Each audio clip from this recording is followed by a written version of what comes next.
Bueno, o tema de hoxe está dentro dun ciclo que é un ciclo de novas abordaxes da filosofía e da psicología en relación con a saúde.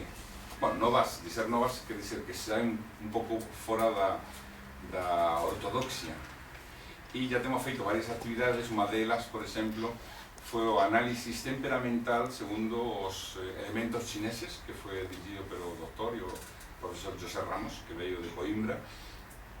E cando me preguntaron a mí se podía escoller algún tema en relación con a psicología, a saúde e alternativas respecto ao coñecimento do ser humano, pues o primeiro que pensei foi na astrología como sistema psicológico natural, que é o título desta actividade. Non vamos agora a discutir ni a ver todos os estudos que há sobre si é científica, si non é científica, porque eso, a verdade, que non é o tema desta hora que vamos a estar cá juntos. Há muitos estudos a favor, en contra, há unha guerra de opinións, non desde agora, mas desde há bastante tempo. E quizás un dos personaxes que máis contribuyó para o desenvolvimento o aceptación, entre aspas, da comunidade científica, entre aspas tamén, respecto á astrología e a súa validade e o influxo dos astros na psique humana foi Michel Gauquelin. Michel Gauquelin fez estudos sobre... Él era, desde crianza, él foi un miúdo que gostou muitísimo da astrología, mas depois estudou psicología e estadística. Primeiro se dedicou a tentar analizar os caracteres dos signos de forma estadística en relación con os signos astrológicos, e teve dificultades, mas conseguiu finalmente, estudando as casas zodiacais, depois de estudar máis de 10.000 casos de personaxes ilustres, viu que todos eles tiñan unha forma astrológica moito característica asociada especialmente ao ascendente e sobre todo ao medio seu. Son as casas un pouco que máis impoen o poder, a súa presenza. Estes estudos na Francia tiveron moita importancia nos anos 70, finais, durante os 80, 90, mas como isto é unha guerra, agora unha guerra verdadeira entre a ortodoxia científica e o facto de que todo non máis que corpo, todo é materia, todo non máis do que é unha sustancia, e no propio pensamento son conexións eléctricas entre os neuronios. Esa é a versão máis dura, ortodoxa da nosa ciencia, e depois todas as outras abordagens moito antigos e moito modernos tamén, con todas as súas probas. E sobre isto quizás deberían facer algún día unha especie como de congreso, unha especie como de coloquio, de poder dedicar bastante tempo a isto, porque isto merece a pena realmente atender a isto e poder falar de isto, mas non é o tema de hoxe, entón voy a pasar moito rapidamente sobre isto. Na antigüedade, en moitas civilizações, a grega, a Babilonia, a Caldea especialmente, e outras, se falaba que un poder espiritual, que por exemplo Platón chamou o logos, que sería o espírito, o espírito alma da natureza, se abre desde a unidade, porque todo non deixa de ser unidade, todo é unidade, unha filosofía monista claramente, se abre en como en sete canais. En sete, por exemplo, na tradición persa son chamados ameses pentas, en outras tradicións, na tradición tibetana son chamados Dhyan Chohans, ou espíritus resplandecentes, en diferentes tradicións son chamadas de diferentes maneiras, mas son como sete rayos da luz, como se fosen as sete cores da luz branca, e que na realidad todo aquilo que existe pertencería a unha destas cores e estaría determinado ou guiado por unha destas cores. As propias mónadas humanas, entendemos por mónades as chispas divinas, na tradición, por exemplo, en algumas tradicións, por exemplo, na budista esotérica, as chispas de todo o que existe, as chispas divinas, inmortais e ilimitadas, que son puntos de realidade absoluta de todo o que existe, pertencerían ou pasarían a través destes sete canais a manifestación. O sea, esa é a doctrina dos sete rayos. A doctrina dos sete rayos fala de que todo aquilo que existe pasa a manifestación a través dunha destas sete portas. más todas las mónades o chispas divinas que existen, según esta doctrina, evidentemente, no reino mineral, no reino vegetal, no reino animal, no reino humano, y en diferentes reinos. En algunas tradiciones, estos son llamados jerarquías de creadores. Las jerarquías de creadores serían todos poderes que construyen la naturaleza desde en todas las dimensiones, y todos se les pasan estas, que son 12 jerarquías asociadas al signo zodiaco, evidentemente. Estas 12 jerarquías pasan a través de 7 puertas. Esto tiene inspirado mucha literatura. Por ejemplo, estoy lembrando ahora de Harry Potter. En Harry Potter, cuando llegan los aspirantes a ver a qué escuela pertenecen, ahí se pone a Chapeu para que Chapeu diga cuál es su naturaleza íntima, ¿no? Y hay una naturaleza que ha da coraje, ¿no? Que o león, Gryffindor, y otra que pues más asociada a obediencia, a honestidad, otra asociada más ao conhecimento e a capacidade de encontrar formas de facer coisas. A Ravenclaw e por último a Slytherin pues é ambisao e austero a victoria a cualquier preso. Esa divisada en 4 en Harry Potter obedece en certo modo a conhecimentos tradicionais de que as nosas almas ten unha natureza e ten que encontrar o camiño para esa natureza. É como unha persoa que ten natureza de músico e dice, tú vas a pintar e a pintar e a pintar. E a persoa que quere aproximarse a un piano porque ten natureza de músico, non de pintor. O sea, segundo esta visa, as nosas mónades, que serían, repito, as chispas de eternidad, o sea, aquello que pasa, segundo esta doctrina, a través dun tempo infinito en ciclos de manifestación, sería de unha natureza. Ese sería o noso eu máis profundo. Tan profundo que no tiene sentido que saibamos porque no estamos suficientemente evoluidos para que eso nos afecte de ninguna manera. Mas depois, a medida que a alma va encarnando na manifestación, diferentes rayos de diferentes poderes irían incidiendo na alma y esa alma asumiría una especie como de veste espiritual.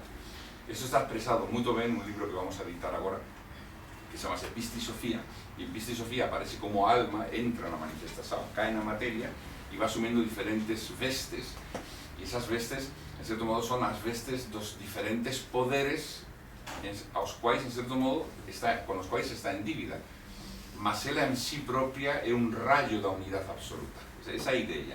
Na filosofía antiga, as almas de todo o que existe, as mónades, eran rayos da unidade absoluta, mas entraban a través de un sistema de 7 categorías.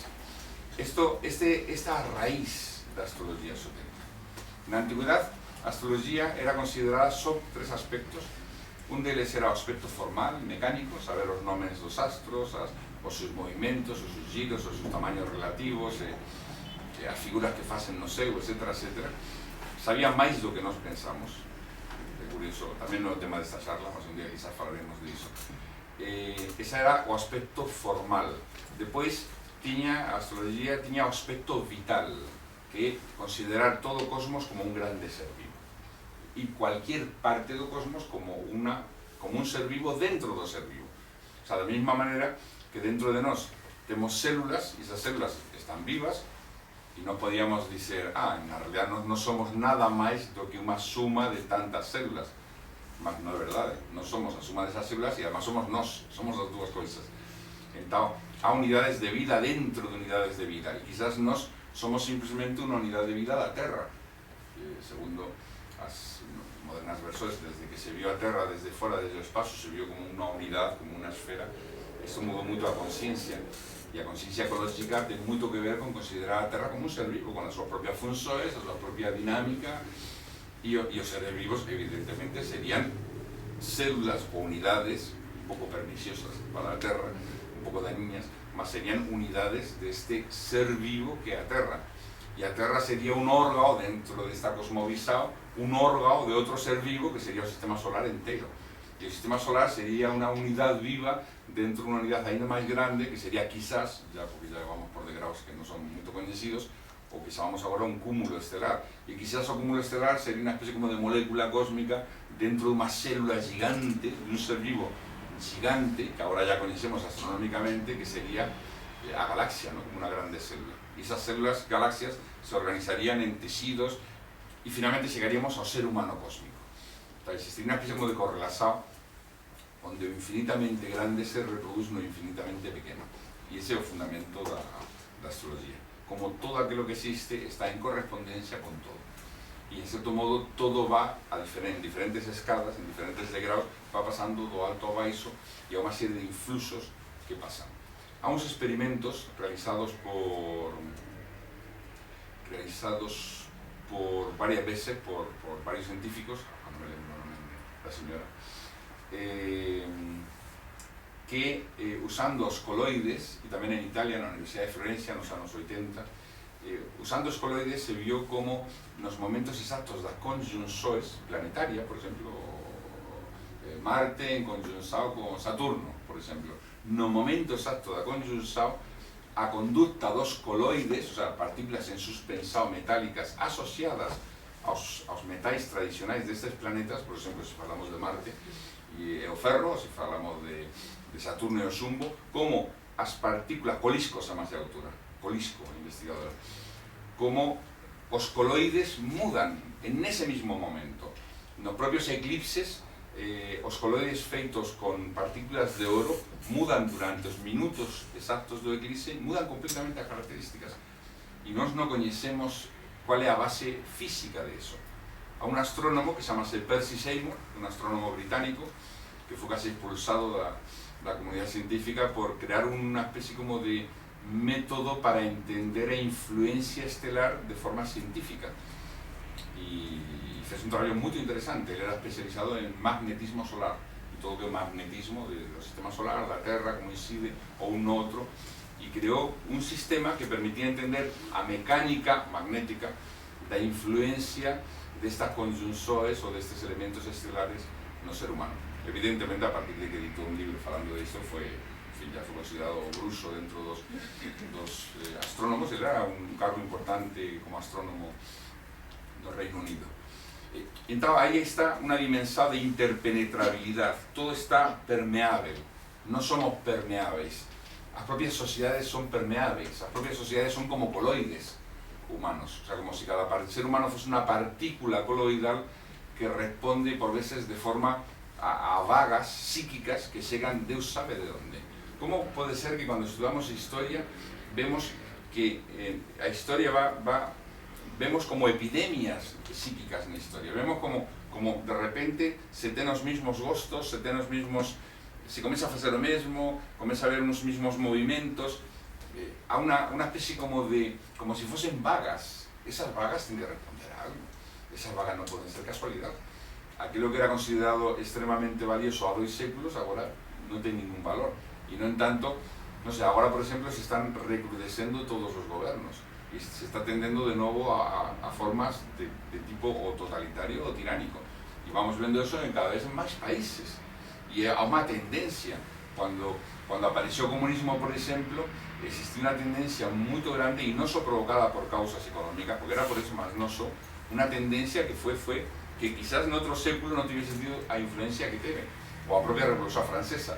Quer dizer, nos vemos, estudando a historia, que os propios seres humanos somos como coloides, somos como partículas que nos afectan certas tendencias, e aínda que cada un de nós temos a nosa liberdade individual, mas en conjunto reagimos perfectamente como un coloide, porque os coloides son partículas que fican en suspensão nun medio e fican altamente inestáveis.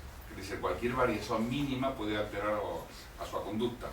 Quizás este sería o fundamento da permeabilidade das forzas cósmicas dentro do ser humano, da estructura etérica humana. Eso sería todo relacionado con o aspecto vida da astrología. E depois existiría un tercer aspecto, que sería o aspecto vontade, o aspecto destino, que teria que ver con a horoscopía. Quer dizer, o estudo dos astros para ver o estudo da vontade, o estudo do destino, o estudo de coisas que van a suceder ou de tendencias moito fortes, que algunhas delas serán tan fortes que quizás a vontade humana non seja capaz de alterar. Sempre se diz que os astros inclinan, mas non obrigan. Sí, mas se as nosas vontades non son vontades de un Buda, ese inclinação pode ser un inclinação moito forte, non? Si no pone un rebusado respecto de una crianza, pues, y ten deseo de comer ese rebusado desde hace 3 días, pues él es libre para no comer, claro. é libre para non comer, mas é moito probable que comas. Esas tendencias, esas forzas que, segundo esta filosofía, estarían determinadas pelo propio karma, quer dizer, todo aquilo que nos presiona, que nos limita, que nos encarcela, todos estes poderes estelares que se converten en carceleros da nosa propia liberdade interior, serían no fondo, segundo esta doctrina, forjados pela nosa propia liberdade interior. O sea, son os nosos actos, a nosa vontade no pasado, quien creou, a través dos relogios do karma, que son os astros, estos serían como relogios do karma, creou as condições nas quais agora mismo estamos. Isto é unha doctrina, e evidentemente isto é muito difícil de demostrar, é casi como un principio, ¿no? En Oriente é considerado casi como un axioma filosófico, é chamado karma, ¿no? Karma é a lei de causa e efecto. Todo aquilo que sucede, que nos sucede, independentemente das nosas ações agora, ten que ver con forzas que foron postas en movimento no pasado. É como si se tuviese creado un elemento de desbalanceo, o sea, a balanza se tuviese inclinado y ahora es necesario que retorne a armonía, va a retornar pues de forma realmente no con aquello que nos deseamos. O sea, el ser humano habría cosas que pueden mudar y habría cosas que no pueden mudar. Hay muchos elementos que evidentemente no podemos mudar y nos suceden, queramos o no, porque no dependen de nosotros en otras cosas. O sea, si nos vamos conduciendo un carro y otra persona muda de carril y se va contra nos, eso no depende de nosotros. No podemos tener más agilidad o menos agilidad para mudar eso, depende de la otra persona. Y quizás también no depende de otra persona, quizás picó una abella y ficó... O sea, y vemos toda una serie de causas y efectos, donde finalmente esa red, ese tejido de causas y efectos, é o karma e o dharma. O sea, é unha red de causas e efectos onde a vontade humana va creando causas, mas depois va recollendo efectos e todo se va entrelazando. E, en certo modo, as forzas estelares, os poderes dos gobernadores, como dicía Piste e Sofía, dos gobernadores dos diferentes éons ou planos de conciencia, serían quien va determinando o tejido de todo. Segundo a astrología tradicional, y también digo esto muy difícil de demostrar, quizás no futuro, cuando a alma faz a primeira respiración, o sea, cuando respira, en ese momento es como si toda situación, toda figura do seu, todo o panorama do seu, selase, fíxese un selo, y ese selo va a estar en condiciones máis ou menos armónicas con o conjunto de forzas que nos rodea continuamente. Esa armonía o desarmonía con a red de forzas y poderes que nos está rodeando continuamente, pues sería o que chamamos karma. O karma favorable é unha armonía, un karma desfavorable é unha desarmonía con todo ese conjunto de poderes. Segundo a filosofía hermética, non só existiría o mapa astrológico da crianza que nace, mas a primeira respiración sería o mapa astral do seu corpo físico. Mas, segundo este esquema, por exemplo, que desenvolveron moito ben os teósofos, existirían varios planos de conciencia e cada un deles tería un momento de nacimento. A nosa propia alma tería, o eu superior, tería o seu momento de nacimento sería cando entrou na manifestación nun tempo X, ou ainda, por exemplo, na astrología romana, por exemplo, Augusto no, era de signo virgen, o signo astrológico de Augusto, o emperador Augusto, era virgen, mas ele sempre se grababa o signo de Capricornio. E parece ser que él consideraba ese signo como o signo no cual tiña sido concebido. O sea, era o signo da súa concepción, non o signo do seu nacimento. Isto tornase evidentemente moito complexo. Vale, esto é unha pequena introdución e vamos agora con o tema propiamente que temos, que é a astrología como sistema de psicología natural. O coñecemento da psique, a necesidade de coñecer a psique, de coñecernos a nos propios, de coñecer aos outros, é intrínseco á alma humana, é intrínseco a todos nós. Se ten elaborado moitos modelos e diferentes civilizacións ten traballado con diferentes modelos, desde modelos tipo cabalísticos, por exemplo, na cabala, no estudo esotérico dos rabís respecto da Biblia, até estudos, por exemplo, dos 4 elementos, ou dos 5 elementos, se consideramos o éter, os temperamentos de Hipócrates, por exemplo, cando se fala dos 4 tipos de temperamentos. Jung introduciu outra forma de clasificación. Ainda podríamos falar, e va a ser o motivo dunha conferencia máis para frente daqui a 1 ou 2 semanas, sobre florais de Bach. As florais de Bach, curiosísimo como establecen naturezas temperamentais ou conductuais en relación con flores, un tipo de flores, e esas naturezas se poden desarmonizar ou armonizar, e é necesario o influxo de unha flor ou da vibración desa flor, porque ni siquiera está presente químicamente de forma homeopática, ou ainda menos que homeopática, o sea, máis útil, e produz alterações que permiten o equilibrio. Mas se fala de outro tipo de clasificación. E na China, pues, a clasificación, ya vimos a varias semanas, se facía en base a 5 elementos que non ten nada que ver con os 5 elementos gregos, da filosofía grega. Que dice, diferentes povos veron a realidad desde diferentes perspectivas. O sea, a realidad é unha, mas quizás se pode ver desde diferentes perspectivas, e non hai que ser tan simples de facer a terra do sistema occidental é igual a madeira do sistema chinese. Non é tan simples. Vamos, e debe ser unha forma de facer que non sei como encaixa, e debe haber alguna forma de encaixar, mas desde logo non é lineal. Eso sí é evidente. O como encaixar, por exemplo, florais de Bach con o signo do zodíaco. O profesor Bach, que creou un sistema de terapia floral, parece ser que tiña un método para facer vínculos entre os temperamentos humanos asociados ás flores e os do zodíaco, mas aí quemou todo o seu traballo. Por ele deixou o sistema de terapias para ser usado e non quería que todo o proceso de elaboración que ele tiña feito afectase para nada ao simplísimo uso deste método terapéutico.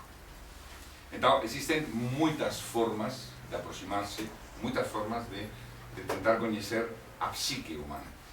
Tamén non podíamos coñecer a psique, e isto quizás se fase moito na psicología actual, exclusivamente pelo que nos observamos. Quer dizer, vamos a traballar exclusivamente con as reaccións das persoas comprobables de forma estadística, e que o que facen, que o que responden neste cuestionario, que o que facen nestas circunstancias, e vamos establecendo modelos. Há un autor que chamase Alan Leo, que para mí é dos mellores astrólogos de finais do século XIX e os primeiros do XX, un astrólogo eu respeto muitísimo toda a obra dele.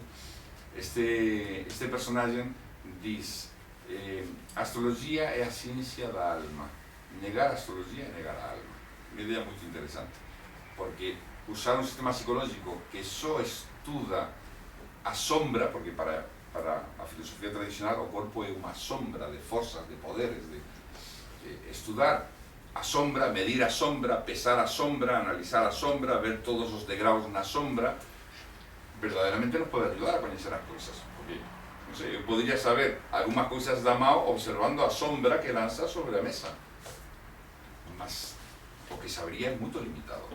O sea, podría analizar máis e máis e máis os resultados, pues, vería que ten como 5 dedos, que é máis denso no interior, o sea, podría facer todo un tratado analizando as sombras, mas negar aquilo que produce a sombra, e neste caso este astrólogo filósofo diz que negar a astrología é negar aquilo que produce as características psicosomáticas, pues é como negar a alma, é ficar simplemente con a sombra, ficar con o corpo, que é a manifestación no reino da materia de toda unha vestes de forzas e de capacidades e de poderes que están lá e que o eu consciente pode encontrar, o sea, que a nosa propia consciencia pode percibir de forma natural, porque, de certo modo, a nosa consciencia, se nos vamos ao limite máis absoluto, sería un rayo da unidade primeira.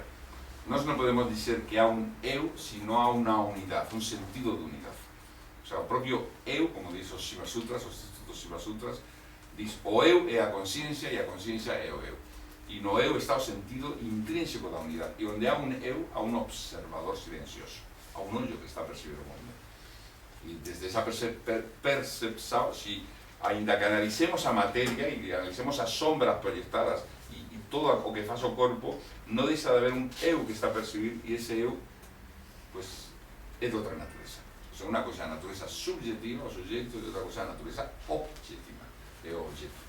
Como aparece no Bhagavad Gita, un capítulo maravilloso, diz, o campo e o observador do campo. Sempre vai estar o campo é o reino da manifestación, da expresión, do karma, da causalidade, e o observador do campo, o sea, o campo e o observador do campo, que é alguén que vai estar sempre detrás de todo, façamos o que façamos, suceda o que nos suceda, en tanto que, en fin, nos llamamos malucos, que non se rompa a corda mental, sempre vai haber alguén que está detrás de todo. O sea, nós estamos detrás do noso corpo, ¿no? Argumento do homem voador da Avicena. Se nos cortan un brazo somos menos eu?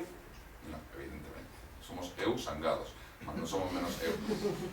Se nos cortan 2, 3, 4, então ele chama isto o argumento do homem voador. O ser humano é uma alma, non é uma unidade, é uma realidade intrínseca. Então, e o aumento, a diminución do corpo, das riquezas, ou dos bens que temos, ou da saúde, ou menos saúde, non nos faz ser menos eu. Nos faz ser máis pleno, menos pleno, mas non máis menos eu realmente. E isto se podría analizar no plano energético, na nosa dimensão emocional. Nos sentimos as emoções, mas sentimos que há algo detrás, que está a sentir esas emoções, que é levado por elas, que participa nelas, que move esas emoções, mas há algo detrás. E ainda quando non pensamos, temos a clarísima noção de que existe un eu detrás, que simplemente está a perceber, como se fosse un juiz silencioso, como era chamado en Egipto, era asociado a Osiris, ¿no? Era o juiz silencioso de todos os nosos actos, pensamentos e sentimentos, e está lá. E non podemos chegar a ter esa percepción, non é unha cousa que seja necesaria ni creer, ni estudar, ni podemos, quizás, e non debe ser moito difícil pasar por lá. Ben, entón, iso nos leva a que na astrología se estuda a ciencia da alma. E nos pensamos, e ese é o título desta charla, de que pode ser un sistema de psicología natural. Eu teve a fortuna, ou a boa fortuna, ou a má fortuna, de estudar algunos anos de psicología, e a verdade que era un laberinto de teorías que si eran máis asociadas ao coñecimento, máis a gestal, máis a percepção, máis a conductual. E o que se estuda era un laberinto de querer comprender a psique humana vendo as sombras proyectadas na realidade. E cada uno observaba esas sombras de unha maneira determinada. E era un auténtico laberinto. E lembro que cando estudei na Nova Cron, pero tamén psicología, que é unha das nosas materias, Deus santo, que clareza, eu precisaba isto. Precisa saber o que é a conciencia, o que é a atenção, o que é a imaginação, o que é a vontade, sin mil teorías, sino de forma simples, clara, que posa dizer, si que é así, si que é evidente. Então, a astrología é un sistema de psicología natural porque traballa ou permite coñecer a psique humana, e non só a psique humana, mas a psique, a mente, a emotividade humana, todos os estados da mente, da emotividade, categorizados de unha forma especial. Esas categorías dependen de anéis, son como anéis. Esos anéis é o que faz un mapa zodiacal. Pensen que, repito, que o mapa astrológico é o mapa astrológico do corpo, e há outros corpos máis útiles que tenían o seu propio mapa astrológico, e non sabemos cando nacen, o sea, cando aparecen na manifestación. O do corpo é unha síntesis de todos eles e unha imagen especular de todos eles. Entón, nós temos un sistema de categorizações, o sea, temos o infinito estelar, onde están as estelas fixas ten un papel dentro da astrología. Generalmente se usan moito pouco, ou só se usan cando están en conjunção moito próxima a planetas, ou ao Sol, ou no ascendente, ou no medio seu, sobre todo, mas estas estelas fixas, Sirio, por exemplo, Procyon, se usan, tradicionalmente se usaban 101 estelas fixas, mas generalmente as que máis se usaban son 20 estelas nada máis, só ten valor na astrología cando están moito fortes, o sea, cando están no ascendente, no medio seu, ou en conjunção con outros planetas, e non se sabe moito ben como funciona. E de facto, cando nós lemos os libros da astrología ao respecto a moitas teorías. E o que sabemos por Ptolomeo, porque Ptolomeo falou de isto, e diz, non sei, por exemplo, Vega é a estrela alfa da constelación da Lira. Diz, a súa natureza é mercurial venusina, o sea, de Venus e de Mercurio, non diz nada máis. Como podemos saber máis? Depois aparece algún comentario a un astrólogo árabe que diz, é moito favorable para os artistas.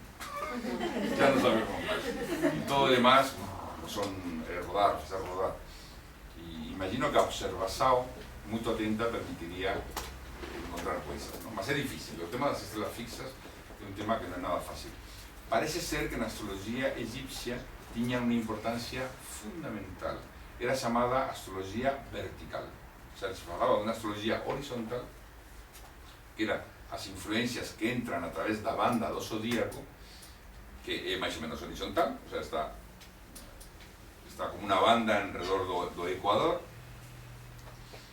y después la astrología vertical es las estrellas fixas, las 111, no 101, las 111 estrellas fixas.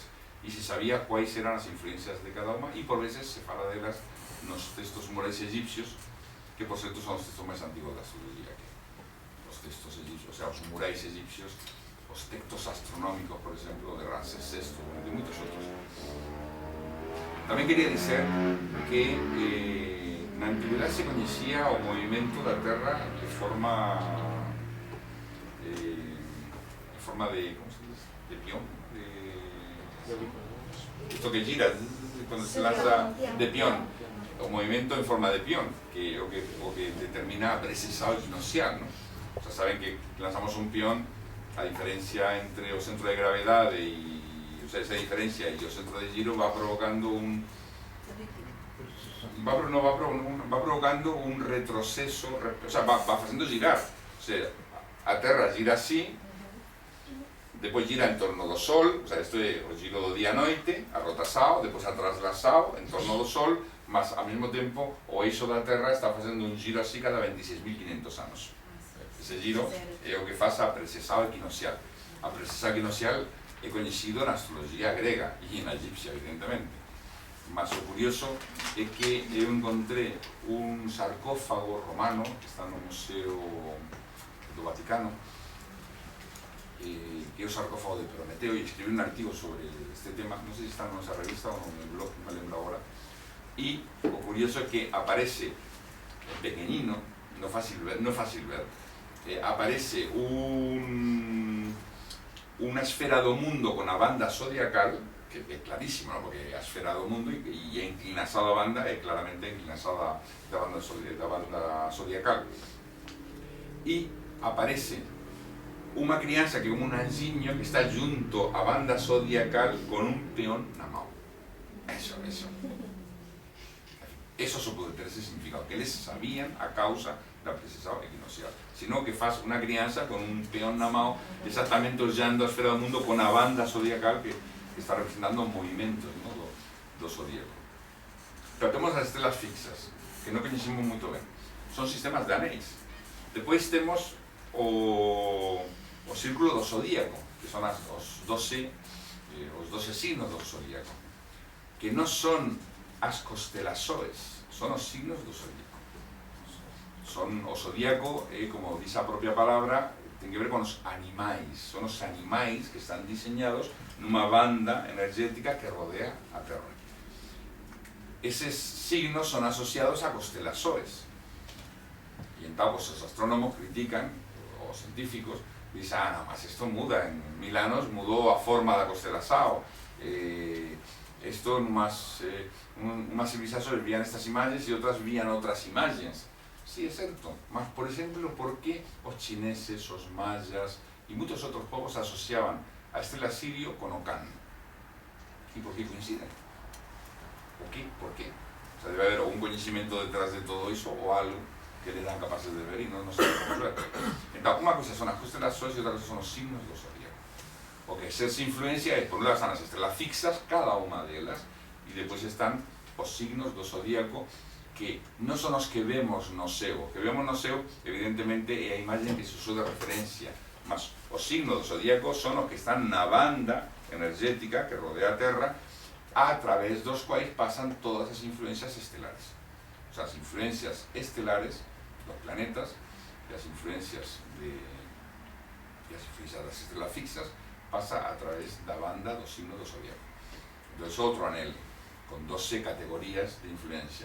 E depois teríamos outro anel máis que sería o asociado aos planetas.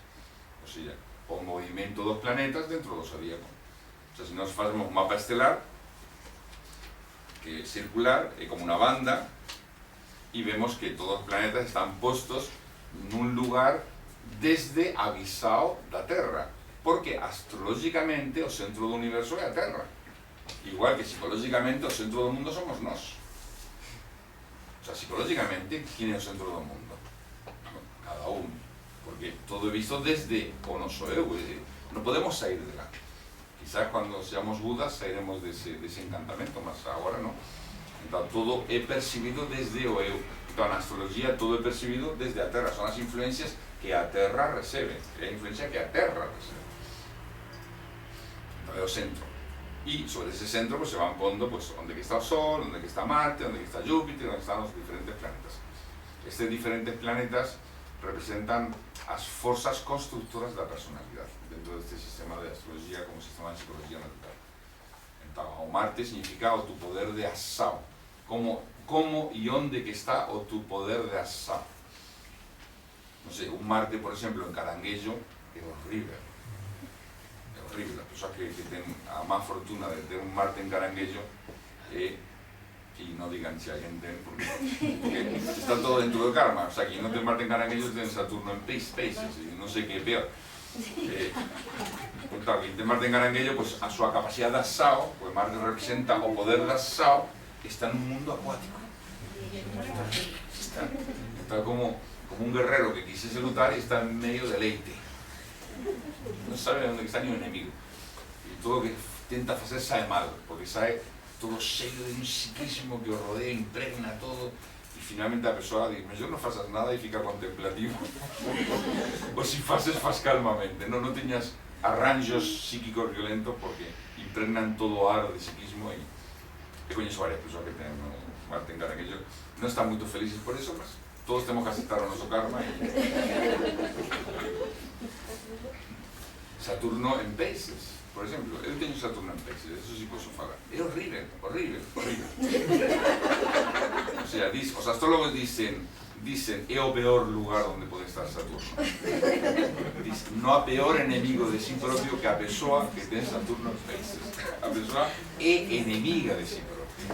Está sempre a lutar contra sí propia, está sempre disconforme consigo propia, está sempre, pues eso, no nevoeiro, porque Paces é o nevoeiro, no nevoeiro, e non pode, ten dificultades con a relación alma-personalidade.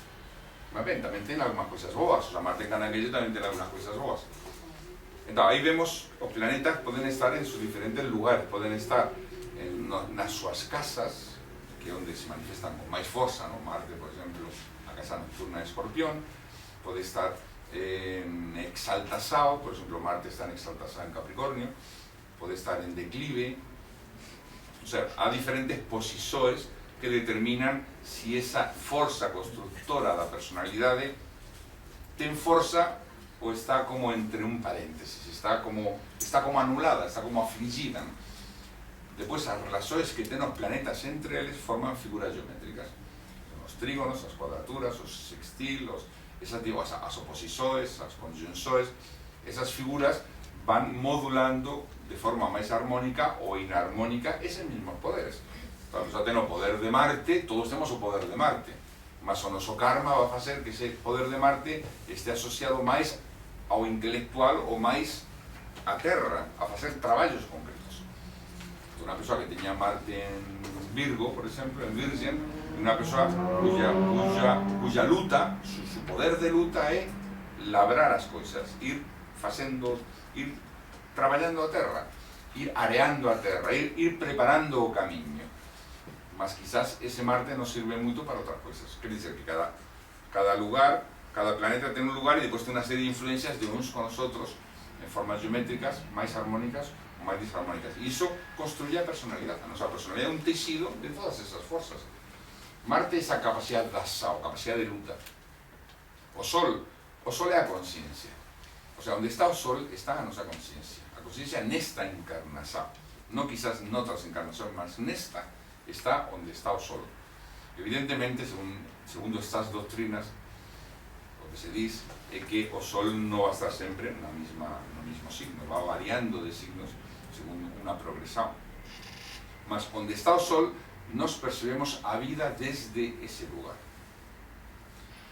Podemos facer estadísticas, mas as persoas que coñezan un pouco da astrología e coñezan as persoas que o rodean, sin entrar en análisis minuciosos, é moito claro que a persoa é do signo que se pode pensar, tú ya sabes, e como sabes estás aí a... E é verdade, depois é difícil porque há moitas influencias, está o Sol, está Marte, está Venus, están as formas que facen, están as estrelas fixas, e finalmente unha combinación química entre aspas estelar complexa, mas en geral é moito fácil que a persoa se identifique con o seu signo. Quer dizer, sabendo un pouco de astrología, é moito fácil. Podemos dizer, estás hipnotizado. Mas sí que é así. Quer dizer, sin entrar en minucias. E é porque o Sol marca a nosa consciencia. É o noso eu. O eu é onde está o Sol. O eu da persoa, se queremos estudar a súa psicología, o eu noso, se queremos coñecernos a nos propios, é onde está o Sol. E vemos a vida desde lá. Quizás, cando cheguemos a un nivel nirvánico, desapareza esa limitación e vemos o eu, vemos todo desde o centro de todas as coisas, non só desde o noso centro. Desde o centro de todo o que existe vamos a ver a realidad, mas en cuanto que estamos presos a ese encantamento, porque está asociado ao karma, evidentemente, nos vemos e a nosa forma de traballar, e é necesario que sea así, a través do noso pedir a un virgen, a un signo virgen, que non saiba onde que ten as coisas, é moito difícil, ten que estar destruído como virgen.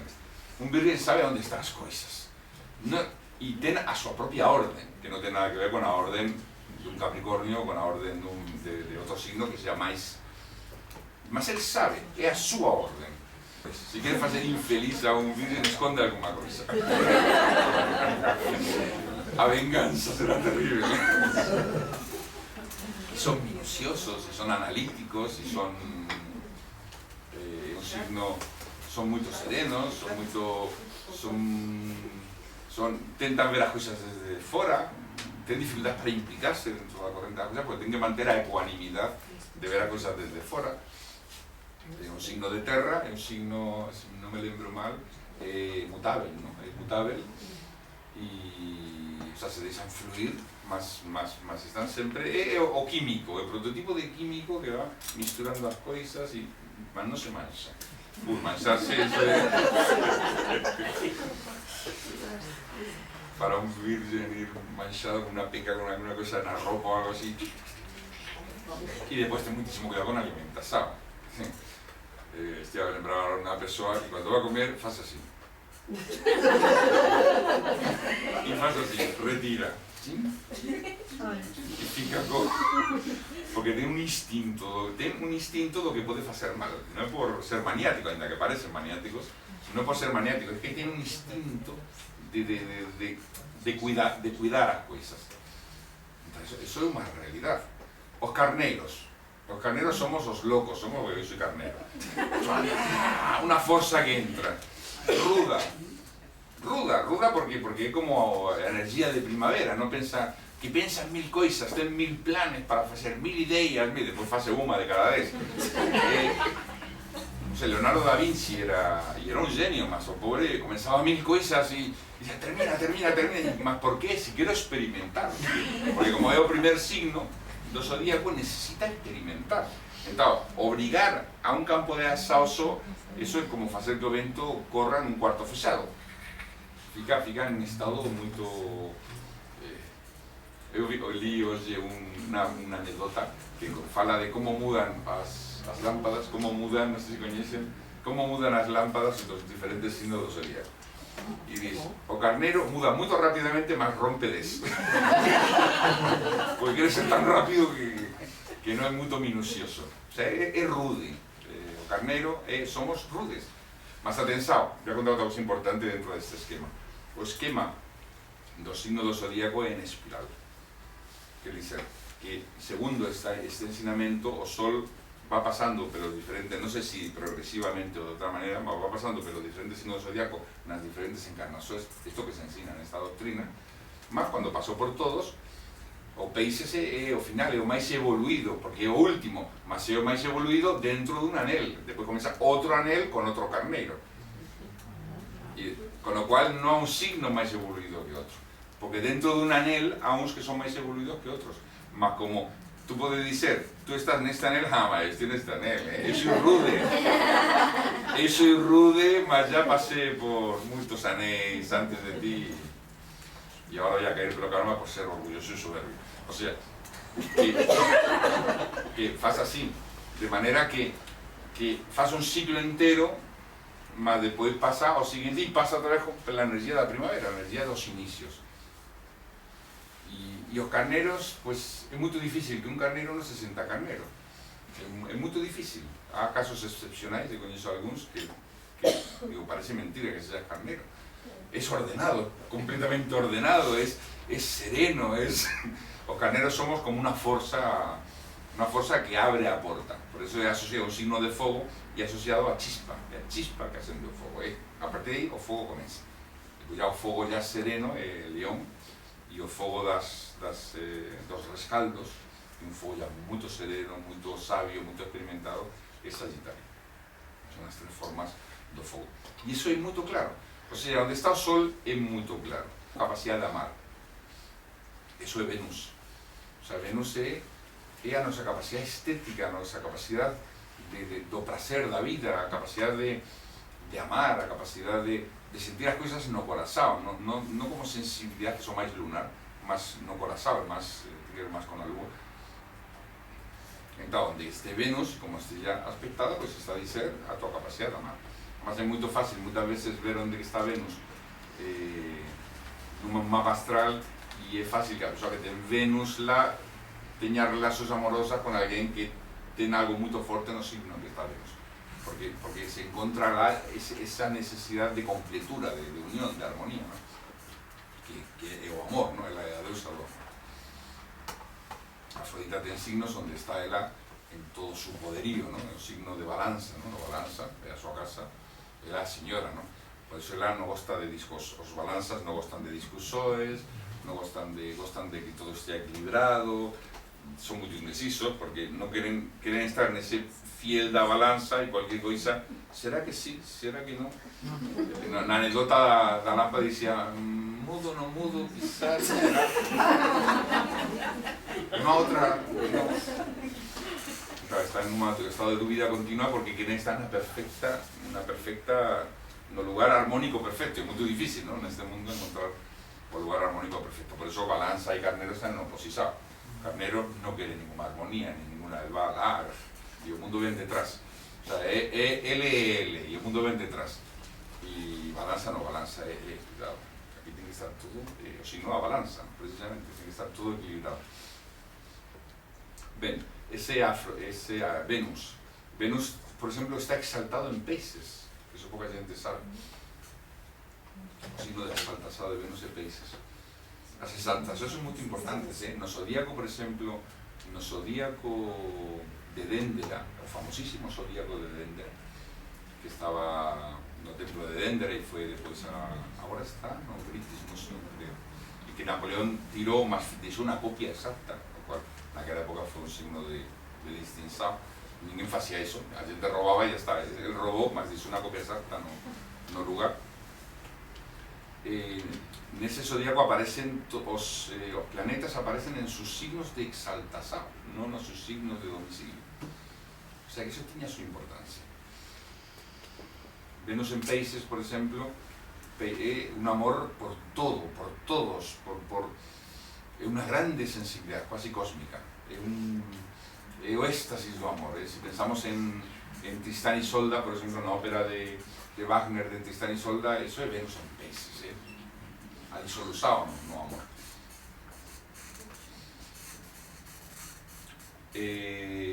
Depois están as forzas mentais. Por exemplo, se temos Mercurio representa a mente, o intelecto, como comprendemos as coisas, como as aprendemos, como as expresamos tamén. O sea, todas as nosas funcións mentais están claramente expresadas en Mercurio. Entón, onde que estella Mercurio, en que relación estella con outros planetas, si os signos que están dunha forma ou de outra, en que casa está, pues todo eso determina esa capacidade de coñecer e de expresar. Tamén pode ser que Mercurio estella o que se chamase quemado, con justo, quando está moito próximo do Sol, o propio Mercurio fica aí, mas pode ficar quemado, mas quemado pode significar tamén extremamente amplificado. Saben que Mercurio nunca se afasta moito un signo nada máis do Sol, e Venus afastado dos signos, o 2 signos e medio. Sempre está próximo do Sol, e é difícil ver Mercurio. Non sei se viron alguna vez, é moito bonito, há 2 anos se viu Mercurio no céu. Eu chamei a todos os membros da Nova Grupo, que estén nas diferentes filias, vean que é moito difícil ver Mercurio, e se veía moito ben. Ben, depois temos a Lúa. A Lúa é a sensibilidade, é a mae, é o elemento nutricio, tamén é o frío que gela as formas, non? E as deixa congeladas no pasado. É o psiquismo tamén. É a nosa personalidade. Na astrología esotérica se diz que o Sol é o eu superior e a Lúa é a personalidade e Mercurio é o mensaxeiro entre os dois, é a consciencia. Pois a Lúa determina moitas cousas, determina como vemos o pasado, como vemos a nosa mae, a relación con a nosa mae, a nosa sensibilidade, que tipo de sensibilidade, mas non é unha sensibilidade amorosa, é sensibilidade emocional, quasi como un tacto psicológico. E ten moita importancia nas mulleres, evidentemente máis importancia porque o masculino e o femenino está polarizado tamén na natureza e evidentemente ten que ver moito tamén no mapa astrológico. E temos, por exemplo, Júpiter. Júpiter indica a nosa capacidade de mando, a nosa capacidade de expansão na vida, a nosa capacidade de poder bondoso, o que disfrutamos na vida, mas non a maneira de Venus, a maneira de disfrutar como señor da vida. E o Júpiter pues indica iso, que é aquilo que se expande en nós tamén. Júpiter ten que ver con as forzas de expansa e o poder bondoso. Saturno, pelo contrario, indica os limites. Tamén indica a comprensión profunda. Onde está a comprensión profunda? É o que representa Saturno. Onde están os estados de meditación, os estados de paz da alma, mas tamén onde están as probas, os limites. Saturno arrefexa as coisas. Saturno impõe os limites. É o señor das probas, é o señor do tempo, representa o tempo, non? Tú dices que chegaste lá, proba. Por eso moitas veces é asociado ao enemigo. É como, quizás a relación con Satán, por exemplo, e con Set, teña que ver con iso. Set en Egipto é o deus que se opõe. Tú dices que podes, vamos a ver.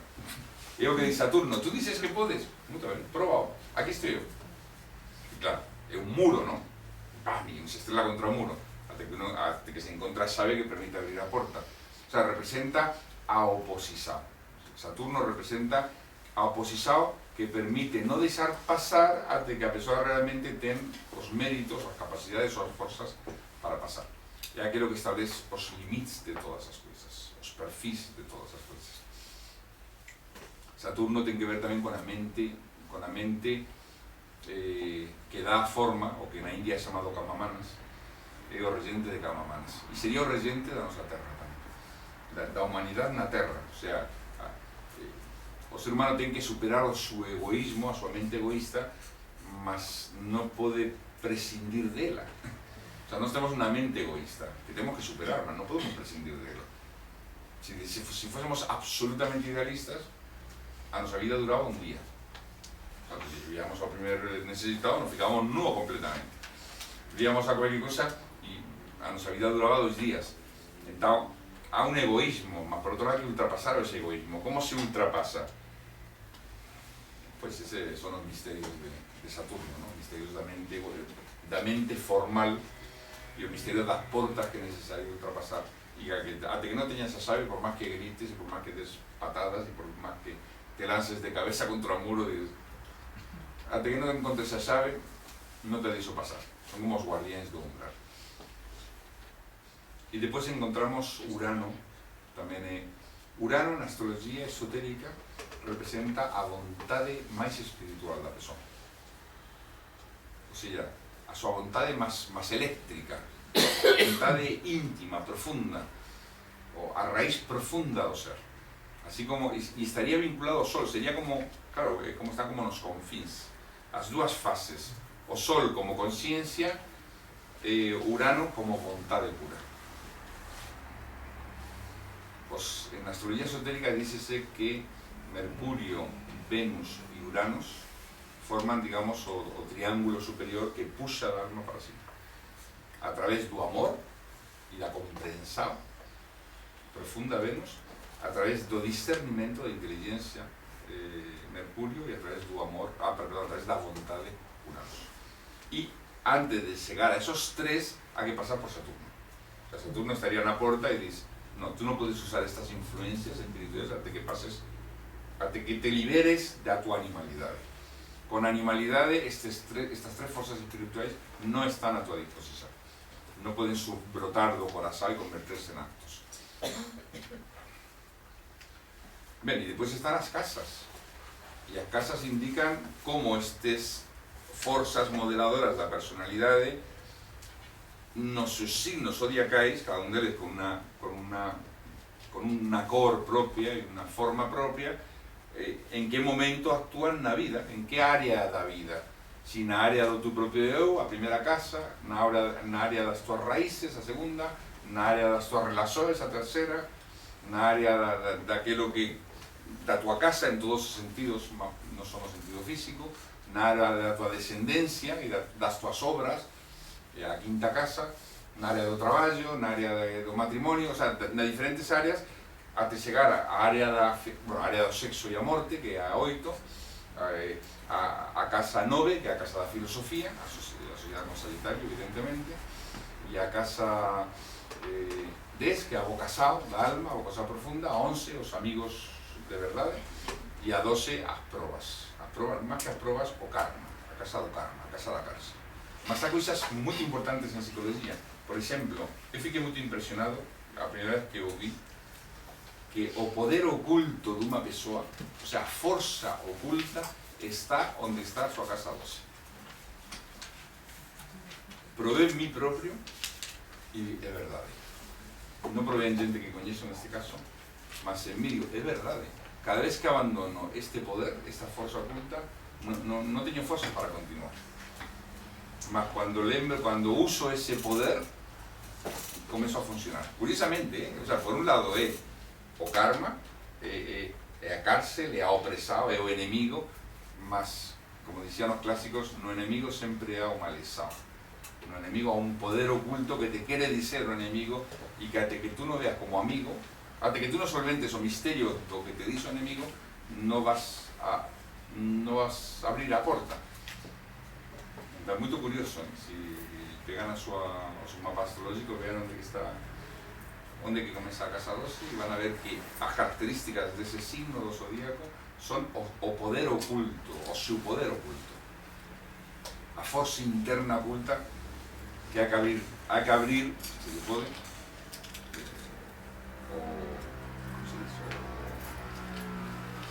para que saia agua, a torneira, hai que abrir a torneira para que saia.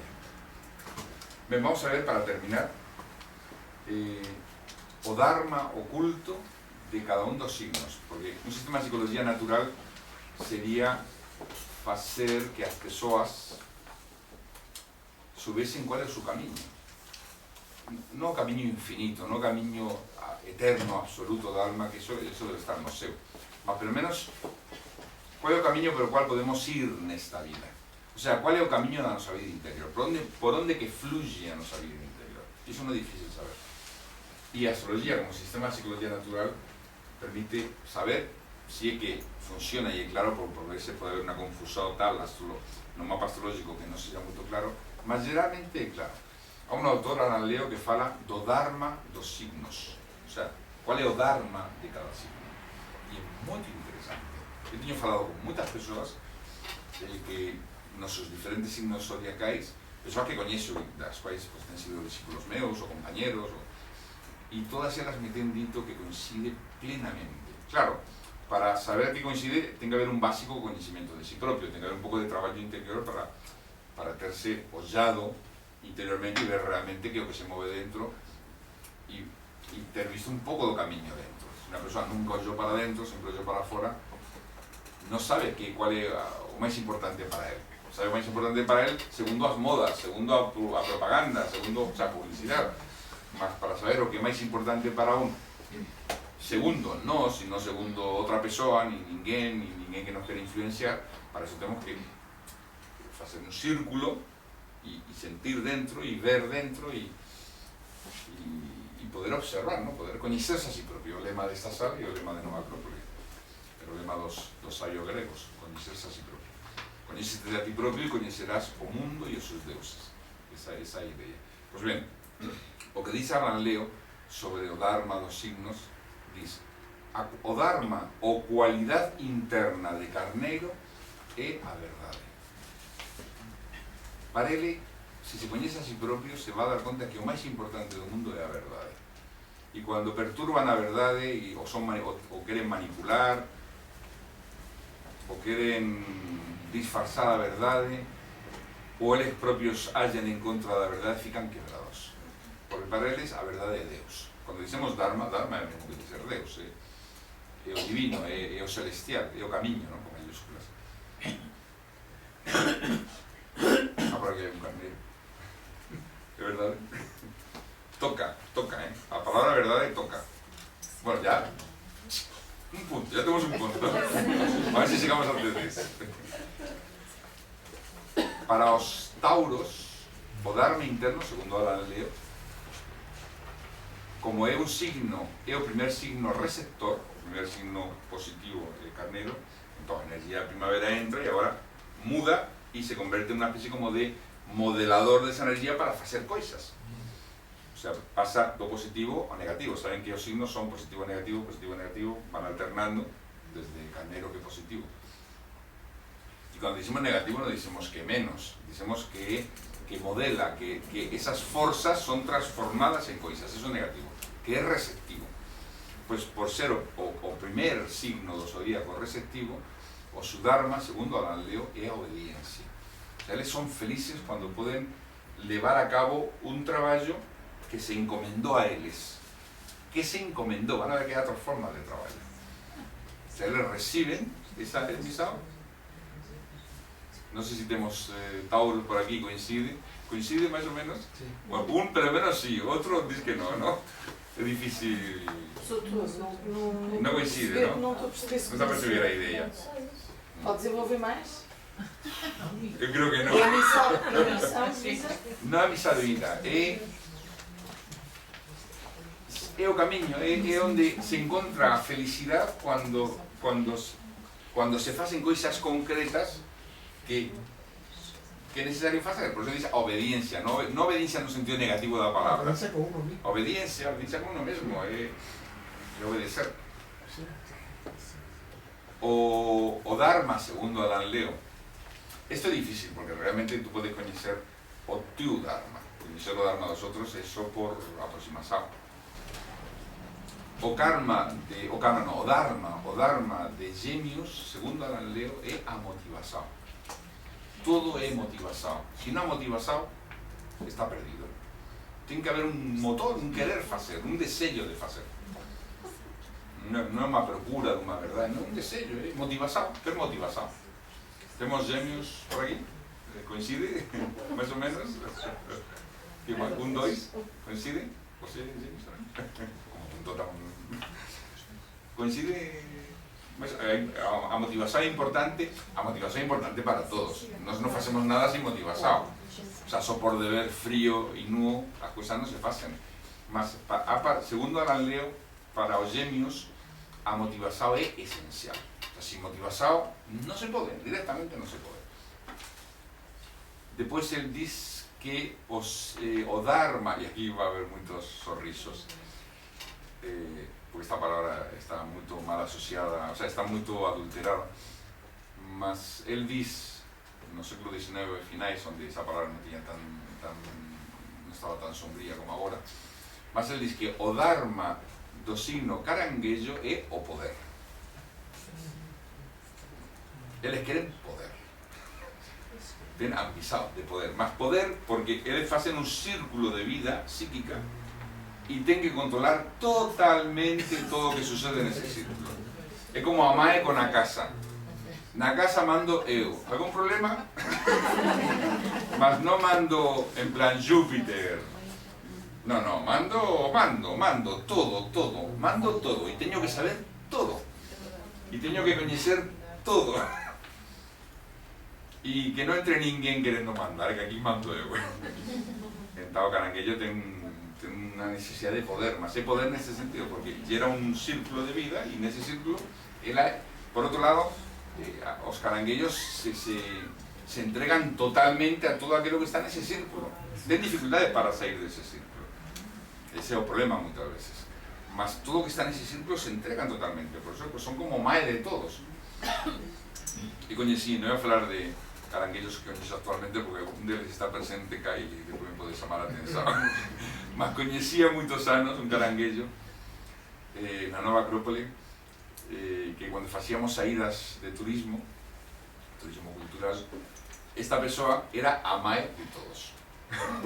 O sea, esta consideraba que o grupo era os fillos, da igual que tivesen 40 anos máis do que ela, da igual, todos eran os seus fillos. Entón, cando era necesario cualquier cousa, a única persoa que tiña pensado en todos era ela, porque era a máis de todos. Alguén trouxe ela, porque pensou en todos. O sea, era a protectora, a máis protectora de todos. Por outro lado, ese signo mira moito para o pasado, para raíces, ten moitas dificultades para sair de eso. Mas o Dharma é o poder, o sea, se desenvolven realmente tendo poder sobre a súa esfera da alza. Tamén por eso quizás tiñan tanta memoria, porque a memoria é o poder da recordación. Eles ten o pasado nas súas mãos, o pasado non fluye, está lá, poden. É como as tenazas do caranguello, non? Aquí non se move nada, eu teño ben sujeito as cosas. Depois, por eso tamén moitas veces tendencia a preguiza, porque esa inercia é inercia no fondo, inercia no bon sentido e no mal sentido. No bon sentido é, aquí non se move nada que non se teña que mover. Eu represento o pasado, o pasado cristalizado, está acá. Mas por outro lado, eso é o bon porque mantén moito ben as coisas. Mas por outro lado, cando hai que facer modificacións, ten algunhas dificultades.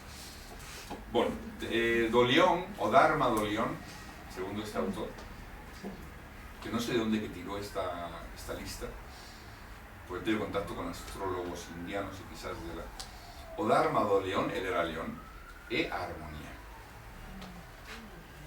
O león necesita, a súa vida interior é crear armonía. Non é poder, o caranguello é poder. É como a mãe que manda. O pai é a armonía, é como o sol, ¿no? O sol no ceo. E sufren muitísimo cando há desarmonía. Claro, esa armonía ten as súas condições, ¿no? Eles son o centro. O sea, non é unha armonía cualquiera, é unha armonía da cual eu sou o centro, o sea, todos giran dentro. Na piada esta das lámpadas, diz, como muda a lámpada un león? Diz, non muda nada, fica inmóvil e todo o mundo gira enredor. E así va entrando, porque ele non se move, ele está no centro. Os reis non se moven.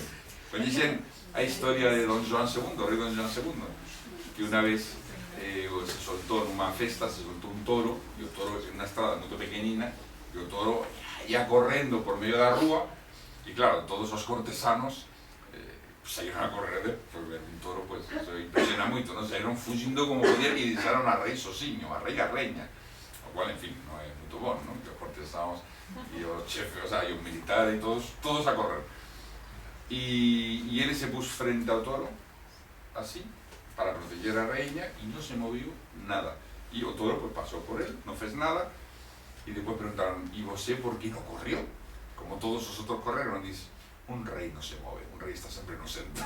Ese é o león, o rei non se move, o rei está no centro. Mas o Dharma do león é crear unha armonía enredor, é o sentido de corte, o sea, crear todo un conjunto de persoas que ten que ser feliz. O sea, se a gente que está enredor de un león non é feliz, o león sufre moito, porque o su Dharma é iso, é crear un espazo de armonía onde a gente é feliz. É feliz, mas sale ao centro, que ninguén quera ocupar o centro. Sae do círculo directamente. É o rei. O Dharma, segundo Alan Leo, virgem o dharma de virgem, ele diz que é a discriminação. Ou seja, separar as coisas, pôr todo no seu lugar. O sea, discriminar é pôr cada coisa no seu lugar. Esto pertenece a esto, esto pertenece a esto. O sea, no, si está como a sustancias químicas que están todas misturadas, y ahí dicen, no, vamos a ver, esto es de esto, esto es de esto, esto es de esto, esto es de esto. O cual, por eso es un signo mercurial, porque es un signo donde está presente inteligencia que vea cosas y capaz, tenga capacidad de separar. Discernir significa separar. Discernimento es separar as coisas pelas súas naturezas, que non fiquen misturadas. Por eso ele sufre moito con a desorden, porque a desorden é que non este cada coisa no seu lugar, segundo ele ve, ¿no? Segundo a súa visão, mas ten que estar segundo a súa visão no lugar que ten que estar. Como se ya en outro lugar, eso é válido para os signos e tamén para os que ten o ascendente virgen, que pues, ten tamén esa forza, ¿no? O ascendente da ese camiño tamén. Estamos en virgen, balanza. O dharma, segundo este autor, de balanza non é armonía, que é de león, é o equilibrio, que non é exactamente igual. O equilibrio. De aí, esa necesidad de que ese equilibrio non sea perturbado por nada. Y eso da un enorme tacto, una enorme sensibilidad de tacto moral. Por eso eles son moito bons diplomáticos, son moito bons persoas para cuando há conflictos, acalmar os conflictos, porque non soportan os conflictos. Entón, ten que intentar pôr as coisas calmas en equilibrio, non en armonía. Porque a armonía é un centro e todo gira en torno dese centro. En equilibrio é que nada perturbe ese estado delicado de grasa. Por eso Venus é quien rige balanza. Después ven o Mao da fita, de todas as fitas, pues, o tubarón, ¿no? Parece a música do tubarón, que non para tanto, ¿no? Así. Eu gosto muitísimo deste signo, os escorpións. O Escorpio, un signo muito interesante. Escorpio, bueno, Escorpio é un signo forte, un signo muito forte, mas tamén é muito indómito, quer dizer, ele non aceita que ninguén dé orden, sabe? Porque ten o seu propio criterio. Mas si ele voluntariamente aceita a alguén que o mande, son leais até a morte. Mas ten que ser todo feito pela súa vontade, que no sentido do eu de desexos, no bom sentido da palabra, non digo no mau, é moito forte, e eso dá un grande magnetismo e unha grande capacidade de resistir penurias, de facer traballos, de atravesar desertos, da guerra para a guerra. Dicen, si tú quieres lutar junto de alguén que nunca te va a desar, vete con un escorpión, porque ese no va a retroceder, ese morre. O sea, un escorpión no retrocede na batalla, morre na batalla.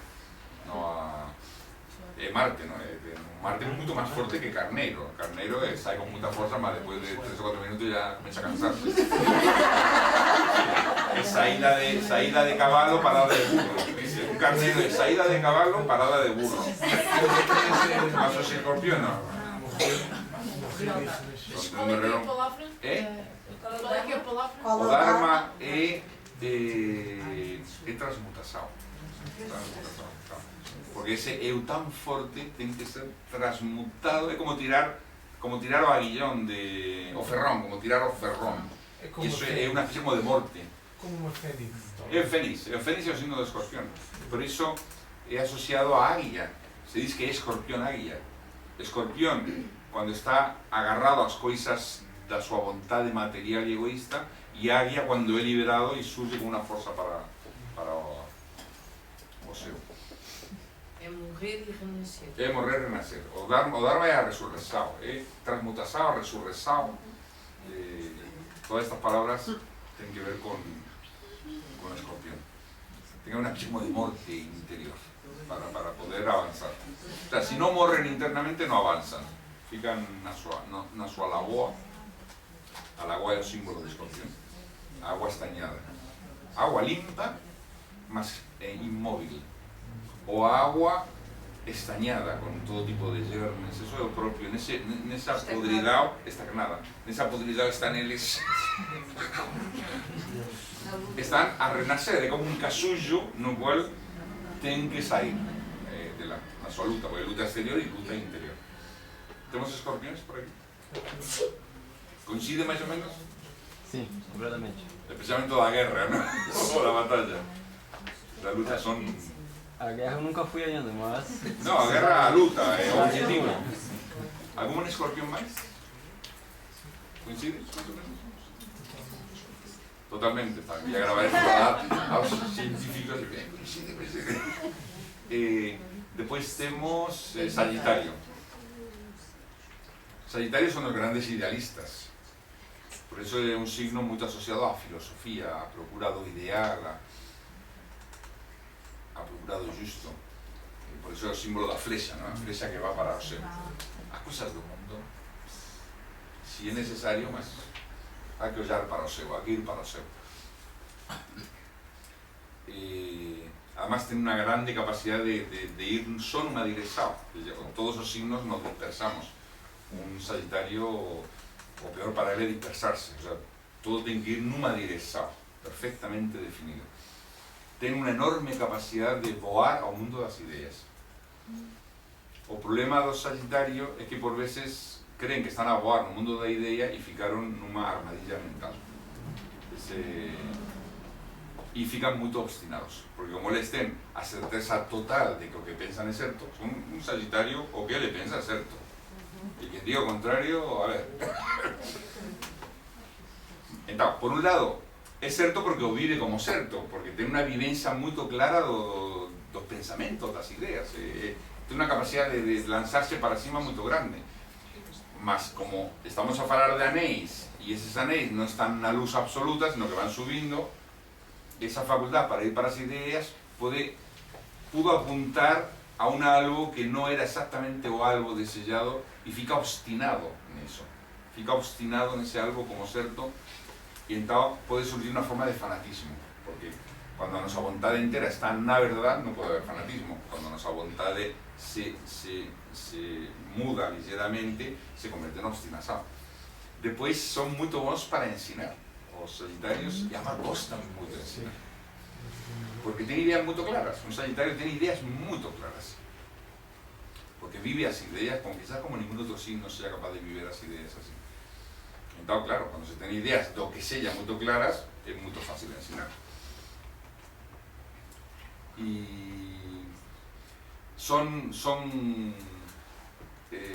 dicen o que non deben dizer. O Sagitario dan unhas espadazos, como se dice, unhas facadas mentais moito fortes, porque como ten moita forza mental, porque ten traballado moito a mente, e por outro lado, se non están certos, están errados, é pura lógica, se non están certos, están errados. Cando están errados, ou en un momento de que a personalidade asume o poder e ya non é a alma que procura a idea,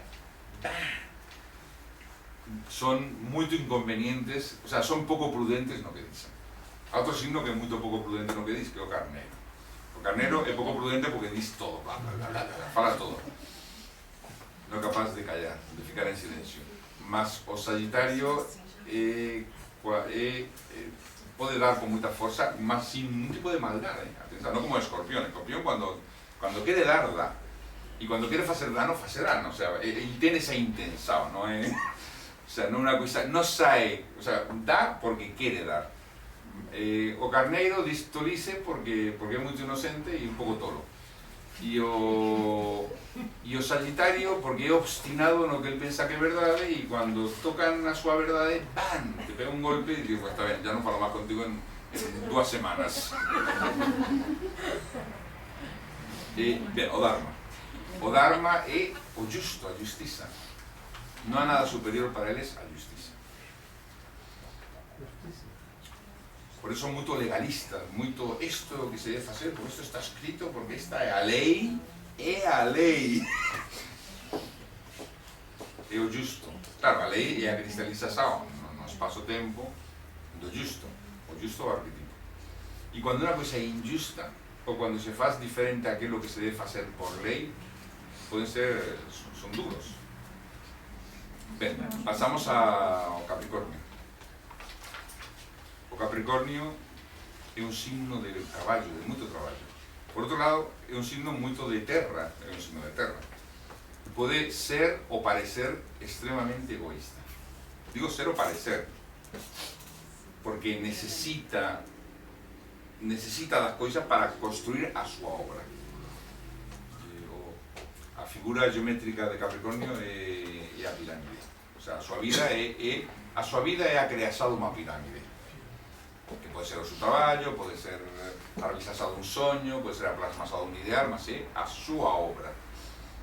Son capaces de facer grandes obras onde os outros non se atreven a atreverse a grandes cosas. Por exemplo, Newton era Capricornio. Son moito bons no mando, mas é un mando firme, non é un mando que se implique moito con a gente, non gostan traballar con a gente, gostan máis estar no seu escritorio e diseñar todo e construir todos os elementos para o mando.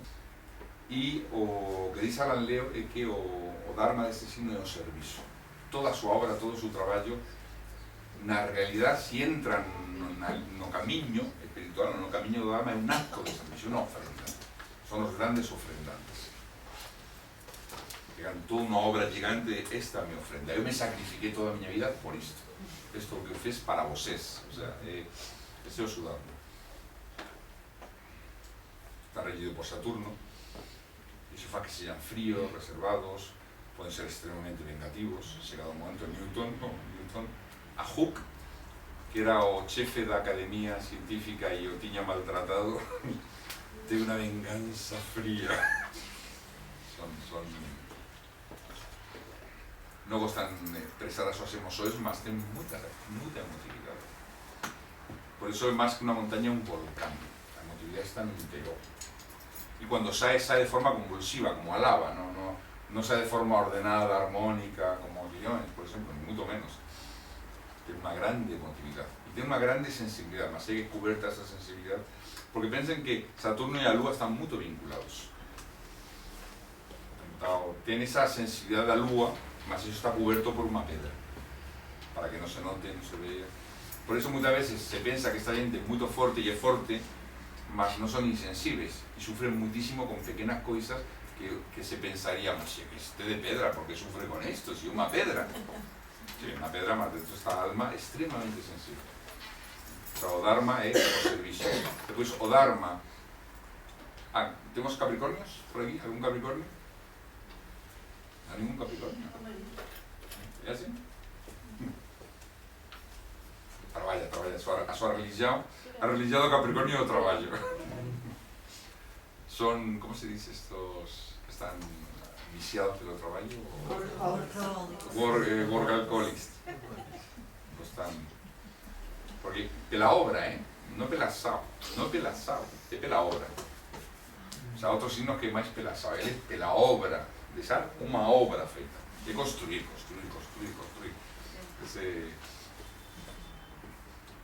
Porque na realidad o que faz o Capricornio é pegar o mundo das ideas, porque quero lembrar que é receptivo, o mundo das ideas que agarrou Sagitario e agora hai que convertir iso en unha realización concreta, nun templo, nunha cidade, nunha obra realizada. Depois ven Acuario,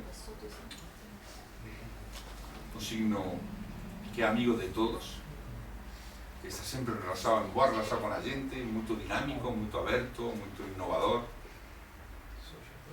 En geral, pode haber depois complicacións por cuadraturas e demais. Gostan de ter moita liberdade, son moito creativos, e iso de que ser aprisionado con un acuario son como vento, é un signo de ar, é o ar que move a agua, non un signo de agua, non pensamos que é acuario, agua, non, é a agua que é movida pelo ar, mas eles son o ar que move a agua, son mentais, é un signo zodiacal mental, non son emocionais, sufren moito cando há moita emotividade. E o Dharma, segundo os autores, son humanidade, ten un grande sentido de humanidade, ten conciencia da humanidade como tal. E depois temos Peixes. Acuario, temos algún Acuario? por aquí. ¿Coincide? Más o menos.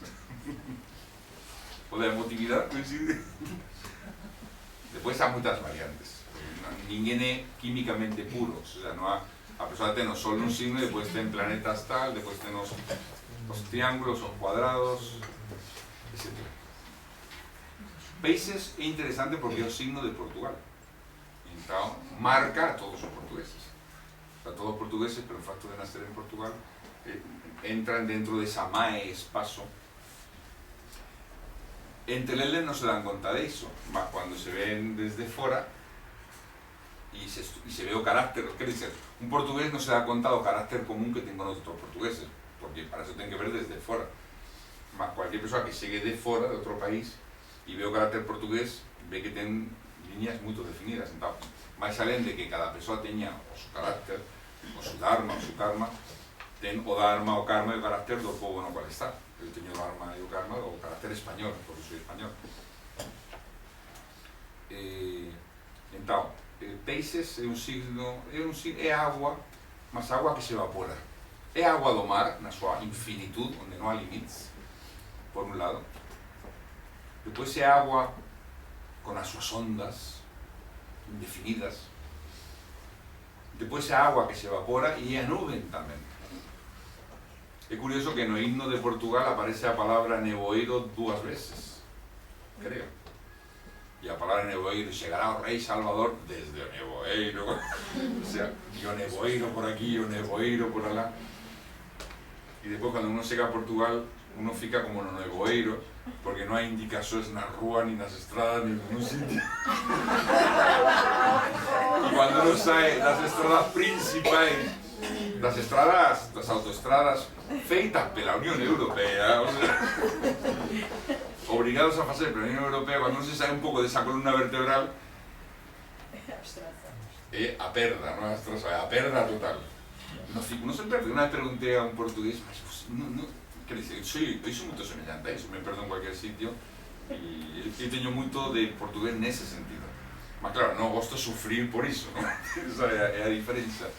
E preguntou un portugués, por que non pois máis sinais, un pouco de sinais, esta rúa, esta estrada chega a tal sitio, no que uno va no carro, diz, para tal sitio, e de repente desaparecen as indicacións, e diz, posibilidades, 1, 2, 3, 4... É plena descoberta. No sabe, eso me responderon. Me dixeron, sí que é maravilloso perderse, porque así descubres cosas novas. Eu para contar, antigamente nos barcos, antes, como não havia o GPS e os sistemas de navegação, que eles levavam sempre um português na tripulação. Porque quando tudo falhava e não havia estrelas no céu para saber onde estavam, eles perguntavam ao português, vamos por onde? E ele apontava o caminho, e realmente acertava. Eu para ser da descoberta. Um sentido de orientação no nevoeiro. É um sentido místico,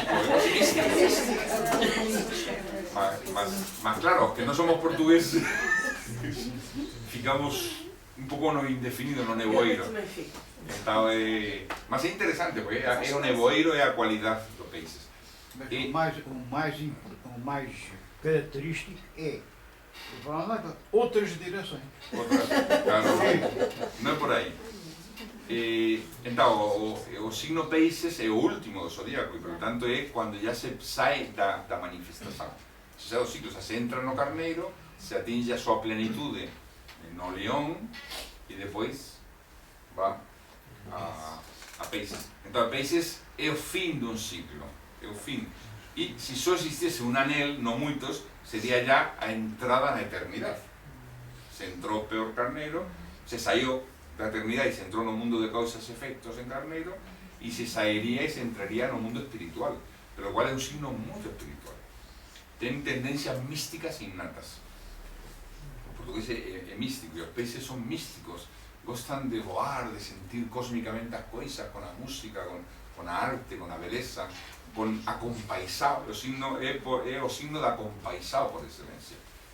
Eso se ve moito ben os portugueses, a capacidade que ten de cuidar doentes, crianzas e anciões. É unha coisa que visto desde fora é parapsicológico.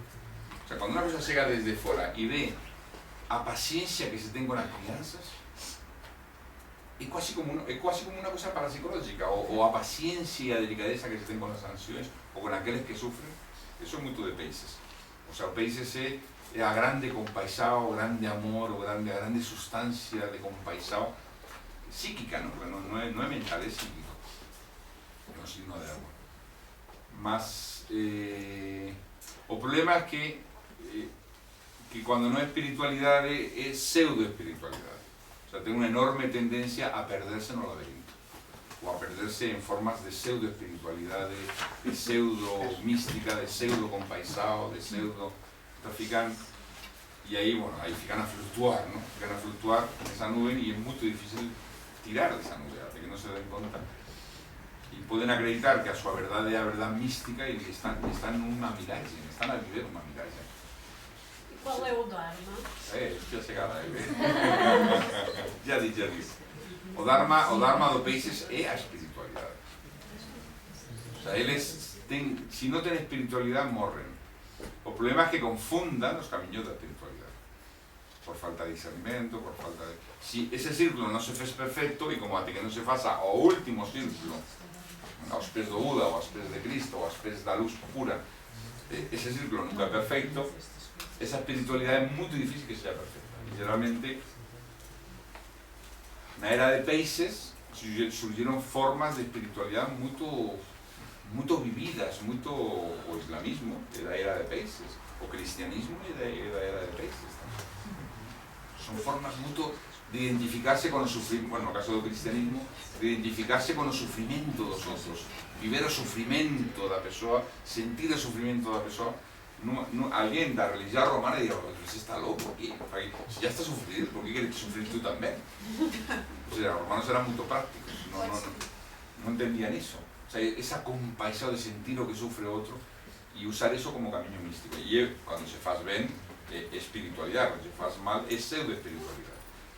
Bom, com isso temos feito uma roda muito básico, pelo caráter, pela conduta, pelos alguns signos, muito básico, porque a tesis que está detrás de toda esta exposição, e a ideia que teve quando comecei, era fazer ver que a astrologia pode ser um sistema de conhecimento e de psicologia, como outros, não digo que seja único, o sistema de Flores de Bach é um, o sistema chinês é outro. Eu não gosto fanatizar com a astrologia, porque também conhecia várias pessoas que estavam tão fanatizadas que lembro uma conversa, por exemplo, com uma, eu já sei todo. Aprendi astrologia, dediquei 10 anos a astrologia, sei qualquer coisa. Eso, evidentemente, quando se perde a condição de ser filósofo, de procurar a verdade, procurar a sabedoria e pensa que já sabes todo, estás numa jaula. Então é muito fácil com esta disciplina ficar alucinado. A astrologia há que ser muito cuidadoso e dar passos muito delicados, não perder nunca a condição de filósofo. De facto, na Nova Acrópole temos uma matéria que é a astrologia, mas se estuda ao final de muitos anos. O sea, que podes estar muitos anos em outras matérias para ir trabalhando a mente, educando a mente, sendo filósofo, porque se se ensina desde, sin uma mente filosófica bem formada, a gente é muito fácil que seja fanático de, se perda a medida, se perda a justa medida, se perda a condição de filósofo e a pessoa vai cometer erros gravísimos, ou vai ficar astrologo-dependente, ¿no? O sea, antes de tomar un café va a hacer un mapa a ver si el café va a ser malo o va a ser bom para su salud. Y antes de salir a rúa a comprar o pan, pues sabe a ver si va a ser atropellado por un carro. Eso es un mensajero, todo exagero. Mas ten sido una viaje a través de estos signos, planetas, dharmas, los signos, un poco de estrellas fixas, para tentar ver que é un bon sistema de conhecimento de cifra. É muito bom. E que quizás seria bom ainda que nas escolas, por exemplo, eu penso que se ensinasse como forma de psicologia. Porque quando uno ve os sistemas de psicologia de universidades que por eso se ensinan a miúdos de 16 anos, 15 anos, que non dicen nada. Que é unha teoría de agora que ten un tempo de 20 anos, en 20 anos van a ensinar outra coisa. O sea, que non é...